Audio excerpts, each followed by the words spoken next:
same for most of my family. And as for vengeance, the island one was taken from me.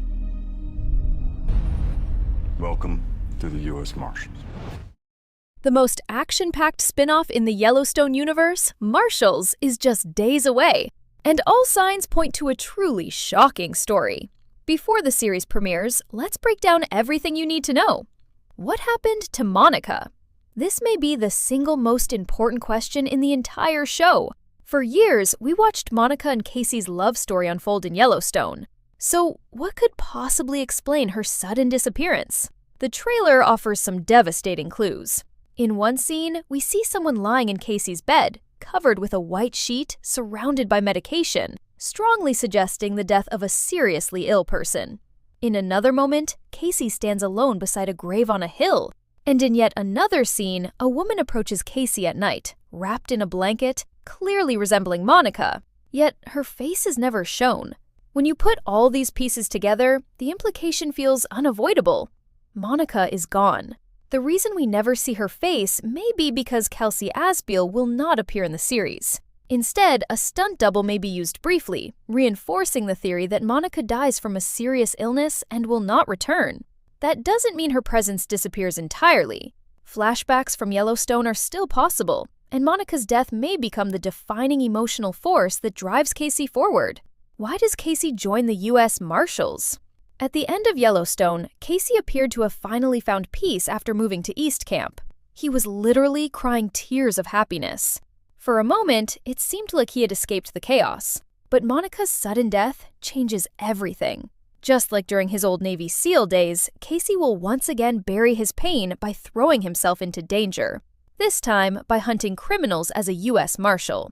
The person who pulls him back into that life is Pete Calvin, played by Logan Marshall Green, Casey's former SEAL team leader. Pete doesn't just recruit Casey. He stands by him during his darkest moments. The action in Marshals won't be empty spectacle. It will highlight the loyalty, brotherhood, and emotional bond between these two men. Casey as a father. If Monica's death devastates Casey, it may affect Tate even more. Tate has endured one of the most traumatic childhoods in the Yellowstone universe. Kidnapping, violence, family turmoil, and now the loss of his mother to a terrible illness. Emotionally, he's already been pushed to the edge. That's why Marshals will also focus on Casey stepping up as a father. In Yellowstone, he rarely had time to truly raise Tate, and that absence may come back to haunt him. Expect emotional distance, tension, and possibly even moments where Tate runs away and tries to survive on his own. Casey will need help, and that's where familiar faces return. Thomas and Mo helping Casey heal. Two of the most exciting returning characters are Thomas and Mo. In Yellowstone, they played a huge role in Casey's spiritual growth. And in Marshals, they may be the ones who keep him from being consumed by grief and rage. They'll likely guide him through mourning Monica, help him reconnect with Tate, and offer wisdom about fatherhood. There's even a chance that if Tate refuses to live with Casey, Thomas may temporarily take him in. With John Dutton gone, Thomas could become the father figure Casey never had. And that opens the door for Tate to deepen his connection to Native American culture, just as Casey once did. New love possibilities. One of the biggest surprises in Marshals is the introduction of two women who seem drawn to Casey. The first is Andrea, a Bronx native played by Ash Santos. She's exiled to Montana after speaking out at the wrong time in her previous job. Whether she was punished for telling the truth or betraying her team remains unclear, but the trailers already suggest she has a strong interest in Casey. The second is Belle, portrayed by Ariel Kebbel, a former ATF agent who thrives in undercover work. She's mysterious, confident, and emotionally guarded. Her resemblance to Monica makes her especially intriguing, and it's easy to imagine a future love triangle between Belle, Andrea, and Casey. Of course, this would all happen long after Monica's death. Moving on from the love of his life won't be easy, and Marshals won't rush that process. How connected will Marshals be to Yellowstone? Despite being part of the same universe, Marshals seems determined to stand on its own. Even dropping Yellowstone from the title feels intentional. Because of that, don't expect many familiar characters, at least not early on. Monica's funeral could bring brief appearances from former ranch workers, and possibly Beth and Rip, but those moments may be limited. Another possibility is Tate seeking refuge with Beth and Rip to escape Casey, but given his bond with Thomas and Mo, they seem like the more likely choice. Something is very wrong in the world of Marshals. Before a single bullet is fired, before Casey puts on the badge, before the action even begins, the story hits us with a quiet but devastating question that changes everything. What really happened to Monica? One absence, a few haunting images, and a trail of emotional clues suggest that the Yellowstone universe is about to cross a line it can never come back from. And if these clues mean what we think they mean, then Marshals isn't just a spin-off. It's a tragedy that will redefine Casey's entire life. From the very first moments of the Marshals trailers, one thing stands out more than gunfights, uniforms, or new characters. Monica is missing. And in a universe where every important loss is usually shown directly and painfully on screen, that silence feels intentional. For years, we followed Monica and Casey's love story in Yellowstone. Their relationship wasn't perfect, but it was real, emotional, and deeply rooted in family, culture, and sacrifice. Monica was not just Casey's wife. She was his anchor, his moral compass, and the emotional heart of his story. So when Marshals avoids showing her face, avoids saying her name directly, and avoids confirming her fate, it creates an unsettling feeling that something far worse than a simple breakup has happened. The clues are subtle, but together they paint a tragic picture. In one moment, we see Casey alone in bed, beside someone completely covered by a white sheet. There is no movement, no dialogue, just silence. Next to the bed, there is medication. A lot of it. This doesn't look like an accident or violence. It looks like illness. It looks slow. It looks inevitable. In another scene, Casey stands alone at a grave on a hill, the wind around him doing what words cannot. And then there is the most haunting image of all. A woman approaching Casey at night, wrapped in a blanket, her figure unmistakably similar to Monica's, but her face never shown. That absence feels deliberate, almost cruel. Because if Monica were alive, why hide her face? Why hide her presence at all? When you put all these pieces together, a tragic theory begins to feel unavoidable. Monica is gone. Not in a dramatic explosion, not in a shocking act of violence, but in the quiet, devastating way that real life often takes people away. A serious illness, a slow goodbye, and a loss that leaves Casey completely hollow. This would also explain why the actress does not appear directly in new scenes, and why any physical presence is distant, symbolic, or obscured. Monica's story may already be over when Marshals begins, but her death will be the emotional foundation of everything that follows. And that is what makes this so powerful. Marshals doesn't start with action, it starts with grief. A kind of grief that doesn't scream, but lingers. The kind that follows you into every decision you make. Monica's death doesn't just remove a character from the story. It removes the life Casey thought he was finally building. And once that life is gone, there is nothing left to hold him back from returning to a world of violence, duty, and suppression. This is not the story of a man choosing a new job. This is the story of a man who has lost everything that made peace possible. At first glance, Marshals may look like a fast-paced action series filled with chases, arrests, and high-risk missions. But beneath all that surface intensity lies something far heavier. This is not a story about Casey chasing criminals. This is a story about Casey running away from his pain. At the end of Yellowstone, Casey believed he had finally escaped the chaos that followed him his entire life. He moved away. He chose family. He chose peace. For the first time, we saw him cry not from trauma, but from relief.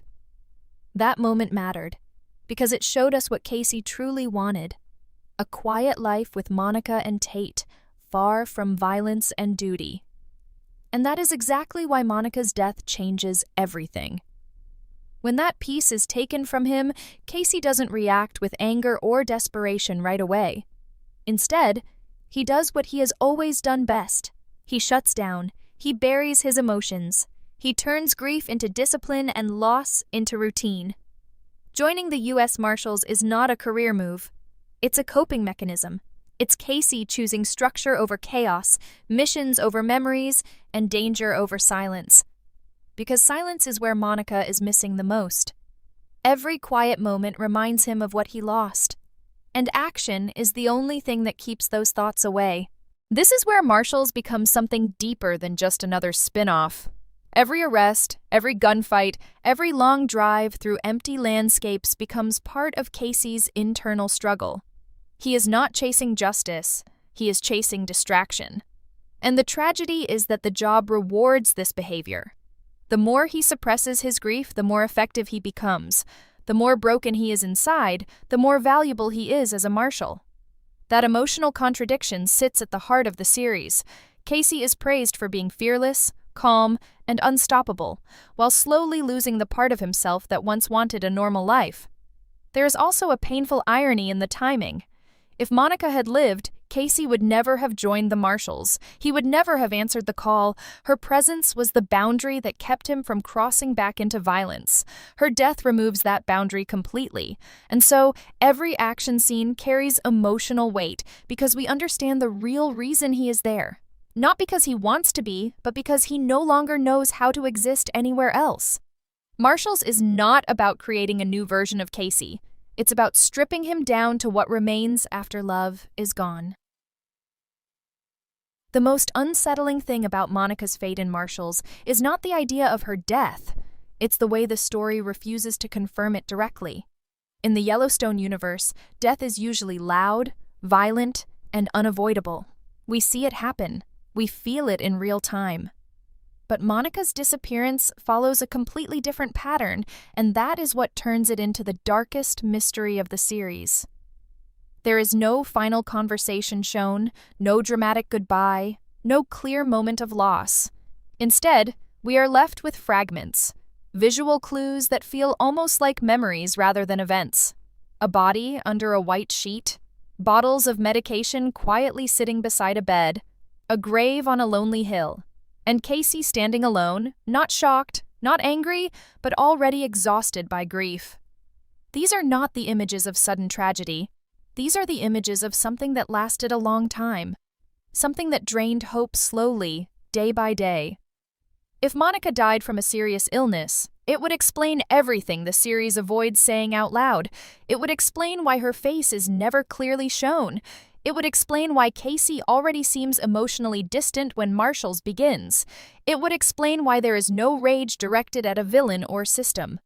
Because illness does not give you someone to blame. It only leaves you with guilt, helplessness, and unanswered questions. Did he do enough? Did he spend enough time with her? Did he choose work too often when he should have stayed home? These are the kinds of thoughts that destroy someone silently, and Marshals seems built around that kind of destruction. There is also a symbolic layer to how Monica is handled. Even when a woman who looks like her appears on screen, her face is hidden. That choice feels intentional, as if the show is telling us that Monica now exists only in fragments, in memories, in shadows, in moments when Casey thinks he sees her, but knows she isn't really there. She is no longer a living presence in the story. She is a wound, and wounds don't speak, they just hurt. This approach makes Monica's absence more powerful than any on-screen death ever could, because instead of watching her leave, we are forced to live with Casey after she is already gone. What makes this mystery even darker is the possibility that we may never get full closure. Marshals may choose to keep Monica's final days mostly off-screen, revealed only through brief flashbacks or quiet lines of dialogue, and that would be consistent with the show's emotional logic. This is not Monica's story anymore. This is the aftermath, the part where life continues even though it shouldn't feel possible. By refusing to spell out every detail, the series allows the audience to feel the same uncertainty Casey feels, the sense that something unfinished is always hanging over him. Monica's fate is not just a plot point, it is the emotional shadow that follows Casey into every decision, every mission, and every moment of silence. After Monica's loss, Casey doesn't make a dramatic decision to change his life. There is no big speech, no clear turning point. Instead, the choice to join the U.S. Marshals feels almost inevitable, like gravity pulling him back to the only world he knows how to survive in. At the end of Yellowstone, Casey tried to step away from violence. He chose land, family, and distance from authority. But that version of his life only worked because Monica was there. Once she's gone, peace becomes unbearable. Quiet becomes dangerous.